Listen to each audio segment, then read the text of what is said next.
کاغذی کارروائی کی بجائے عملی طور پر مسائل کا حل چاہیے۔ درخواستوں کے ابتدائی حقائق جاننے کے لیے انسپیکٹرز کی ٹیم مقرر کر دی گئی۔ 3 گھنٹوں میں رپورٹ دیں گے۔ شہریوں کو انصاف کے لیے اب انتظار نہیں کرنا پڑے گا۔ ڈی پی او ڈاکٹر رضوان احمد خان کی دفتر پولیس میں کھلی کچہری کا انعقاد۔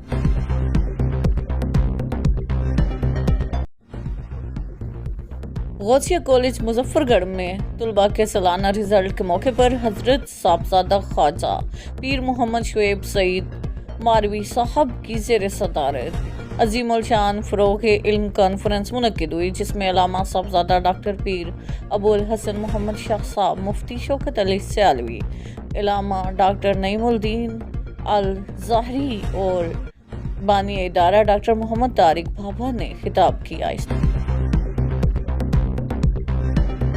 ڈیروازی خان ڈویژن میں موسم بہار کی شجرکاری مہم شروع کر دی گئی۔ فارسٹ اور پی ایچ کے تعاون سے 3 لاکھ سے زائد پودے لگانے کا ہدف مقرر کیا گیا۔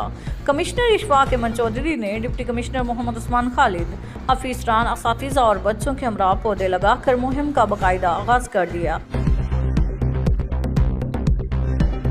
حکومت Punjab chief minister Punjab madam Maryam Nawaz کے ویژن کے تحت منتخب اراکین اسمبلی، خصوصاً صوبائی وزیر ماحولیات سردار شیر علی خان گرجانی کی خصوصی شفقت پذیرائی سے سب ڈویژن جامپور کو اپر پنجاب کے برابر ترقی دلائیں گے۔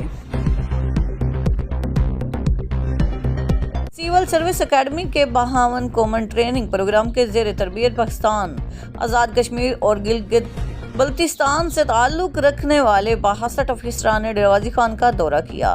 آر پی او کیپٹن ریٹائرڈ سجاد حسن خان کی زیر صدارت خصوصی اجلاس میں آر پی او نے زیر تربیت افسران کو خصوصی لیکچر دیا۔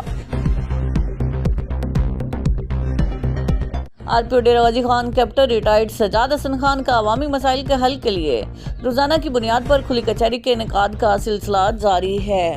آر پی او نے ریجن کے تمام اضلاع ڈیروازی خان، مظفر گڑھ، کوٹ ادو، راجن پور اور لیا سے آنے والے سائلین کی درخواستوں کو سماعت کر کے متعلقہ افسران کو فوری طور پر رپورٹ برائے سماعت بھجوانے کے احکامات جاری کیے۔